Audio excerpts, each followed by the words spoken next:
അവിടെ KSFBയിൽ ചെന്ന് ഇതേപോലെ അന്വേഷിച്ചു. അപ്പം പറഞ്ഞ് അവരെ ചേച്ചി ഇതേപോലെ പ്രശ്നം കാണിച്ച് ചിട്ടി എന്തോ തട്ടിപ്പൊക്കെ നടത്തി, അവളെ ചേച്ചി എന്തോ തട്ടിപ്പ് നടത്തി, അങ്ങനെ പിരിച്ചുവിട്ട് ആ സ്ഥാനത്താണ് ഇവർ കയറി പറ്റിയത്. ഇവരും ഇങ്ങനെ ഭയങ്കര പ്രശ്നക്കാരിയാണ്. ഈ 2 ചിട്ടിയുടെ അടവ് ഇത്രയും ദിവസം മുടങ്ങി കിടക്കണം, അത് നല്ലൊരു എമൗണ്ടായി. പിന്നെ വേറെ ഒരു 9 ലക്ഷം രൂപയോളം എന്തോ അവർ ഈ ലോണിൽ നിന്ന് എൻ്റെ പ്രമാണത്തിൽ നിന്ന് വേറൊരു ലോൺ എടുത്തു. ഞാൻ പറഞ്ഞു അതെങ്ങനെ ഞാൻ അറിയാതെ വേറൊരു ലോൺ വരുന്നിട്ടുണ്ട്.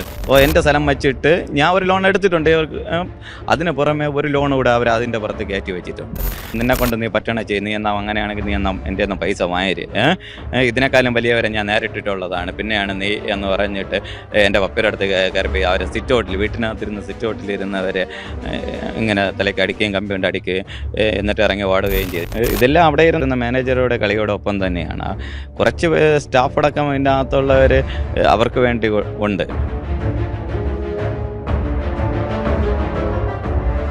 നമസ്കാരം. തിരുവനന്തപുരം ബാലരാമപുരം KSFE ബ്രാഞ്ചിലെ ഏജന്റായ വീട്ടമ്മ യുവാവിൽ നിന്ന് ലക്ഷങ്ങൾ തട്ടിയതായുള്ള പരാതിയാണ് പുറത്തു വരുന്നത്. ഈ വീട്ടമ്മ, അതായത് ഏജന്റായ ഈ വീട്ടമ്മ ഈ യുവാവിനെ 3 ചിട്ടികളിൽ ചേർക്കുകയും അതുകൂടാതെ ഈ ബ്രാഞ്ച് ഉദ്യോഗസ്ഥർ ഉൾപ്പെട്ട സംഘം ഈ യുവാവിൻ്റെ ഭൂമിയുടെ രേഖകൾ കൈപ്പറ്റി അത് ഈ യുവാവ് പോലും അറിയാതെ ഈ ഒരു രേഖ ഉപയോഗിച്ച് ലോൺ നൽകിയതുമായുള്ള പരാതിയാണ് നിലവിലിപ്പോൾ ഉയർന്നു വരുന്നത്.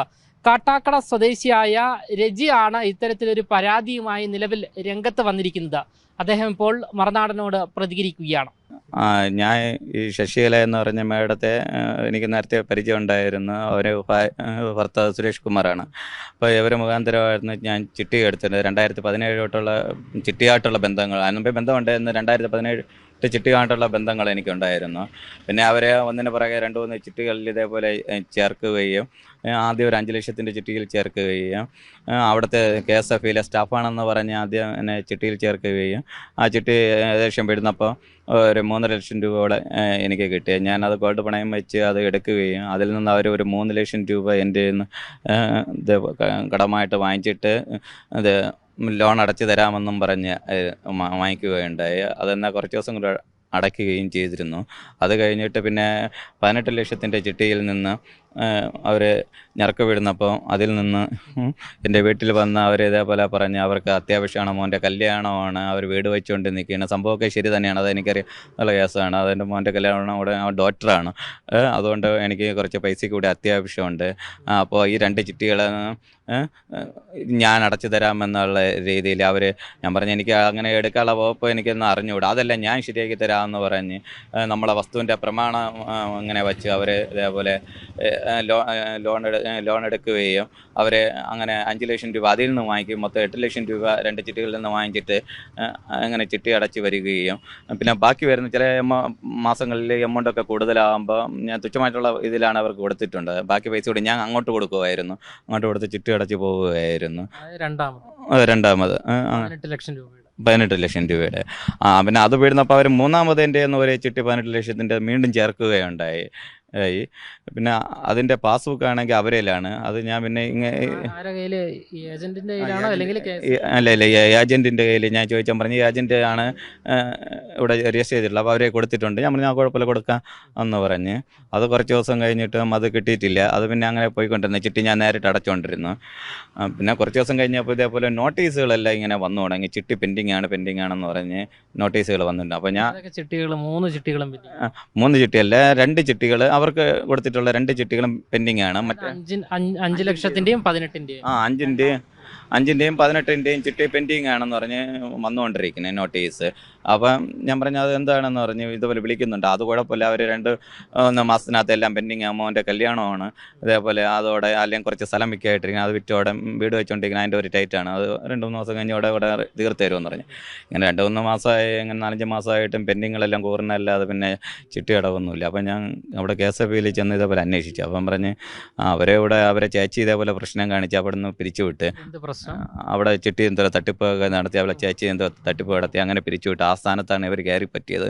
ഇവരും ഇങ്ങനെ ഭയങ്കര പ്രശ്നക്കാരിയാണ്. അതുകൊണ്ട് ഇവിടെ നിന്ന് ഇപ്പോൾ പിരിച്ചുവിടാൻ പോവുകയാണ്. അപ്പോൾ ഞാൻ പറഞ്ഞ് നിങ്ങളെ ഏജൻറ്റ് ഇങ്ങനെ അറിയാതെ ഇങ്ങനെ പിരിച്ചു വിട്ടുക പറഞ്ഞ് അത് നമുക്ക് പറയാൻ പറ്റില്ല. അവരിപ്പം കള്ളത്തരം കാണിച്ച് നമുക്ക് പിരിച്ചുവിടാനാണെന്ന് ഓർത്ത് ഇനി ചിട്ടികളെല്ലാം നേരിട്ട് അടയ്ക്കണം എന്ന് പറഞ്ഞു. ഞാൻ പറഞ്ഞ് എനിക്ക് പാസ്ബുക്ക് കിട്ടിയിട്ടില്ല, മൂന്നാമത് തുടങ്ങിയ ചിട്ടിയുടെ പാസ്ബുക്ക് കിട്ടിയിട്ടില്ല, അത് അവരെ കൊടുത്തിട്ട്. ഞാൻ പറഞ്ഞു എനിക്കെല്ലാം വിവരാവകാശം ഒന്ന് നോക്കണം, എൻ്റെ മൊത്തം കടം എങ്ങനെയാണെന്നൊന്ന് നോക്കണമെന്ന് പറഞ്ഞു. അപ്പോൾ പറഞ്ഞ് അവർ നോക്കാമല്ലോ എന്തോന്ന് പറഞ്ഞു. അപ്പോൾ നോക്കാമെന്ന് പറഞ്ഞപ്പോൾ ഞാൻ എടുത്ത് നോക്കിയപ്പോൾ അവരാണെങ്കിൽ എൻ്റെ പാസ്ബുക്ക്, മൂന്നാമത്തെ ചിട്ടിയുടെ പാസ്ബുക്ക് 2 പേർക്ക് എന്തോ ജാമ്യം ഇട്ടിരിക്കണം എന്ന് പറഞ്ഞ് അതിലവർ 5,40,000 രൂപ അടഞ്ഞിട്ടുണ്ട്. അപ്പോൾ അത് ജാമ്യം ഇട്ടിട്ടുണ്ട്. പിന്നെ ഈ 2 ചിട്ടിയുടെ അടവ് ഇത്രയും ദിവസം മുടങ്ങി കിടക്കണം, അത് നല്ലൊരു എമൗണ്ടായി.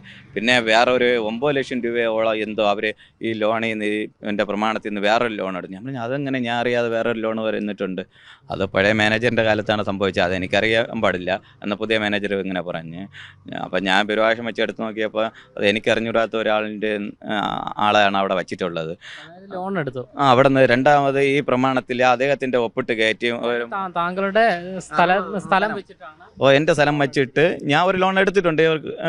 അതിന് പുറമെ ഒരു ലോൺ കൂടെ അവർ അതിൻ്റെ പുറത്ത് കയറ്റി വെച്ചിട്ടുണ്ട്.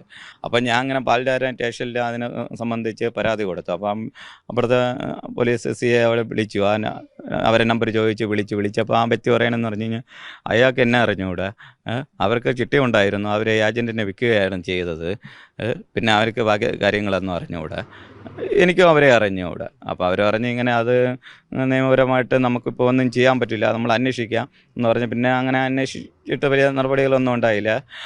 പിന്നെ നമ്മൾ ഇങ്ങനെ കോടതിയിലേക്ക് ഇങ്ങനെ പോയി. അപ്പോൾ ഇങ്ങനെ കേസ് കൊടുത്തതിൻ്റെ ഇതിൽ അവർ നമ്മളെ വീട് ഈ പ്രാവശ്യം കഴിഞ്ഞ മാസം കയറി അവരെ ഇവിടെ വന്ന് വീട് കയറി ആക്രമിക്കുകയും എൻ്റെ പപ്പയ്ക്ക് അത് കണ്ണിൻ്റെ അവിടെ തലേൻ്റെ സൈഡിലിട്ട് അടിക്കുകയും കമ്പി കൊണ്ട്. അത് ശശികലയും ഭർത്താവ് സുരേഷ് കുമാറും കൂടെ വന്ന് കാറിൽ വന്ന് ആക്രമിക്കുകയായിരുന്നു.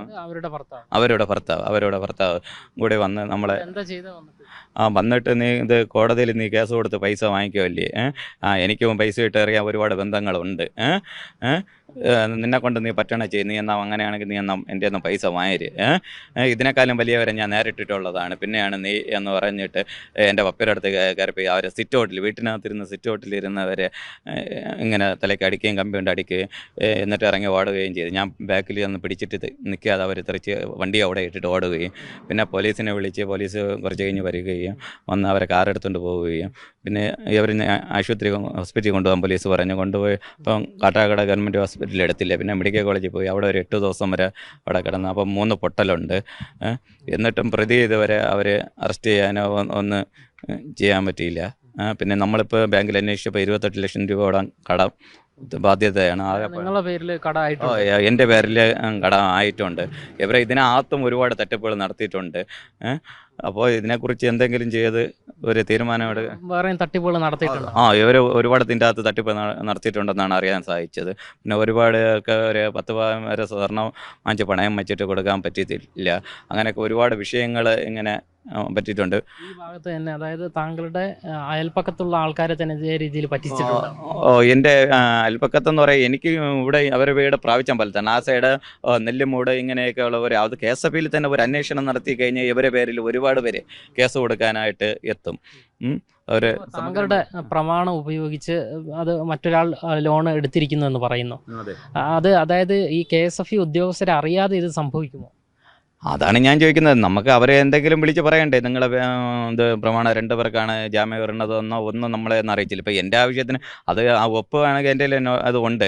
ഇപ്പോൾ ഫസ്റ്റിലെ ഒപ്പ് ഇടുന്നവരെ ആദ്യം ഒപ്പ് ഇടുന്നത് ഞാനാണ്, പിന്നെ എൻ്റെ പപ്പയാണ്, പിന്നെ അത് കഴിഞ്ഞ് എൻ്റെ അമ്മയാണ് ഒപ്പ് ഇടുന്നത്. അപ്പം ഫസ്റ്റ് ഒപ്പ് എൻ്റെ ഒപ്പാണ് പറഞ്ഞത്. ഇതിൻ്റെ മേളിൽ സ്ഥലമില്ലാത്തടത്ത് ഒരു ഒപ്പ് എഴുതി കയറ്റി ഇടാമ്പോൾ എന്ന് പറഞ്ഞു കഴിഞ്ഞാൽ അങ്ങനെ 3 പേപ്പറിലിട്ട് അത് പേപ്പർ എടുത്ത് വിവരാവശ്യം വെച്ച് പേപ്പർ എടുത്ത് നോക്കുമ്പോൾ തന്നെ അറിയാൻ പറ്റുക. സുഗതൻ എന്ന് പറഞ്ഞാൽ അദ്ദേഹത്തിന് എന്നെ അറിഞ്ഞുകൂടെ, എനിക്ക് അദ്ദേഹത്തിന് അറിഞ്ഞുകൂടെ, പിന്നെ എങ്ങനെയാണ് ഇത് സംഭവിച്ചത്? ഇവർക്ക് ലോൺ എടുത്തിട്ടുണ്ടോ? അദ്ദേഹമാണോ ഈ ലോൺ കൈപ്പറ്റിയിരിക്കുന്നത്? അതറിയാമോ? അത് അതിനെക്കുറിച്ച് കൂടുതൽ അറിയാം. ആ അക്കൗണ്ടിലോ ആ പൈസ എൻ്റെ അക്കൗണ്ടിലോ വന്നിട്ടില്ല. അത് ഇവർ എടുത്ത് പോയിട്ടുള്ള ഇതിലാണ് പോയിട്ടുള്ളത്. ആ ചിട്ടി അന്വേഷിച്ചപ്പോൾ ശശികല വാങ്ങിച്ചിട്ടുണ്ടെന്നാണ് അറിവ്. മറ്റേ അദ്ദേഹത്തിന് അടയ്ക്കാൻ നിവൃത്തിയില്ലാതെ തുച്ഛമായിട്ടുള്ള പൈസയ്ക്ക് ഇദ്ദേഹത്തിന് കൊടുത്തിട്ടുണ്ടെന്ന് ശശികല പിടിച്ചിട്ടുണ്ടെന്നാണ് അറിവ്. അപ്പോൾ ആ ശശികലയാണ് ഈ അക്കൗണ്ടിലാണ് പൈസ പോയതെന്നാണ് അവിടെ നിന്ന് അറിയാൻ പറ്റിയിട്ടുള്ളത്. ഈ സ്ത്രീയും ഭർത്താവും എപ്പോഴാണ് ഇത് ആക്രമണം നടത്തിയത്? വീട് കയറി കഴിഞ്ഞ 2 ദിവസം 10-ാം തീയതി 10-ാം തീയതി വൈകുന്നേരം ഒരു 3 മണിക്കാണ്. ഈ പോലീസിൽ പരാതി കൊടുത്തില്ലേ? ആ പോലീസിലെ പരാതി കൊടുത്ത് അവർ വന്ന് വണ്ടി എടുത്തുകൊണ്ട് പോയി. എന്നിട്ട് ഉടനെ തന്നെ വണ്ടി വിട്ടുകൊടുത്ത് ആയിരുന്നു. അതായത് ഇവരെ വണ്ടി വിട്ടു. ഇവരെ വണ്ടി വിട്ടുകൊടുത്ത്. പോലീസ് എന്താ ഇതിലെന്താ പറയുന്നത്? പോലീസ് പറയണ അന്വേഷണം നടത്താം, അതിനനുസരിച്ച് FIR കൊടുക്കാം എന്ന് പറഞ്ഞിട്ടുണ്ട്. FIR ഇട്ട് 1193 FIR. ഇതുവരെ പ്രതിയെ കസ്റ്റഡിയിൽ എടുത്തില്ല. ഒരു തീരുമാനം ബാക്കിയൊന്നും അറിയത്തില്ല.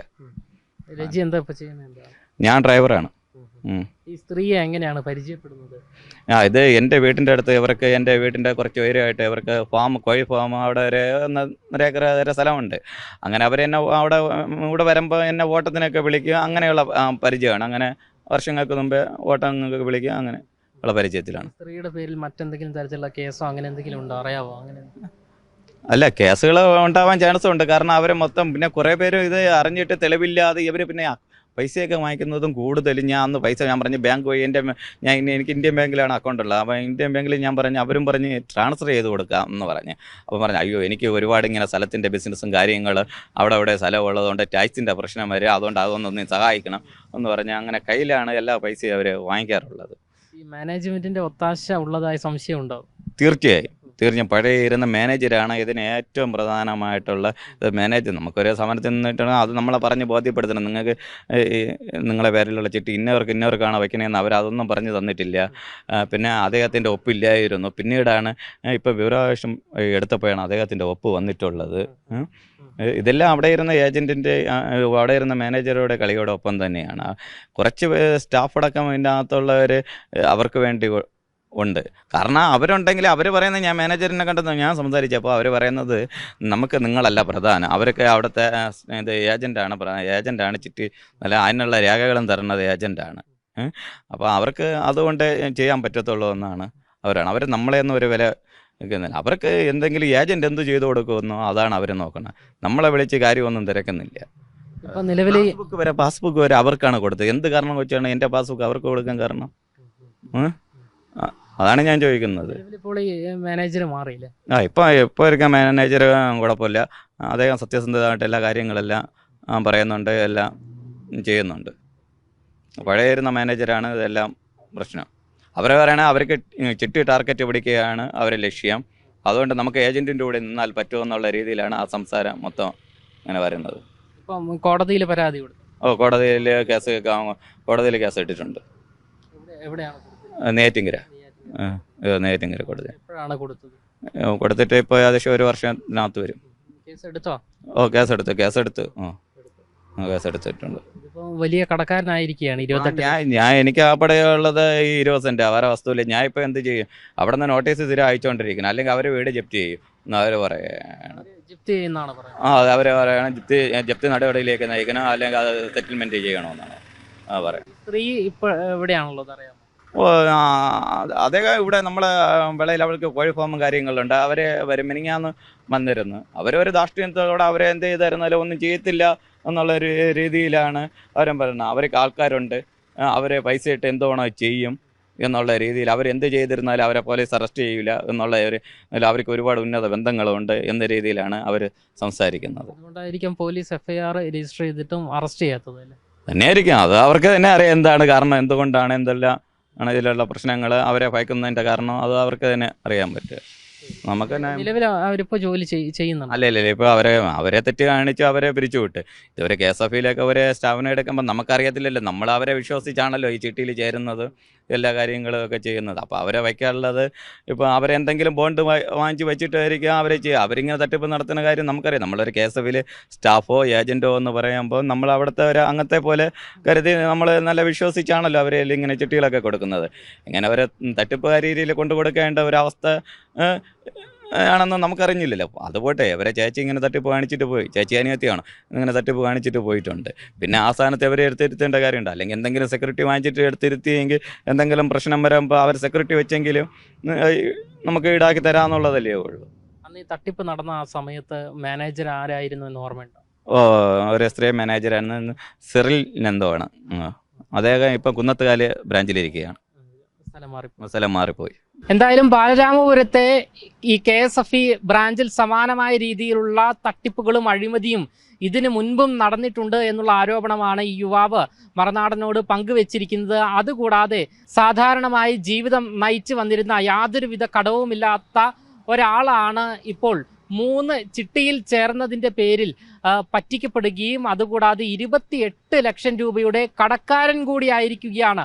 ഈ 28 ലക്ഷം രൂപ തിരിച്ചടച്ചില്ല എങ്കിൽ ബാലരാമപുരത്തെ KSFE ബ്രാഞ്ച് അധികാരികൾ അറിയിച്ചിരിക്കുന്നത് വീട് ഉൾപ്പെടെ ജപ്തി ചെയ്യേണ്ട സാഹചര്യമാണ് ഉള്ളത് എന്നാണ്. അതുകൂടാതെ ഈ KSFE ബ്രാഞ്ചിലുള്ള ഈ അഴിമതിക്കും കൊള്ളയ്ക്കും എതിരെ ശക്തമായ നിയമ നടപടി അധികാരികൾ സ്വീകരിക്കേണ്ടതാണ്.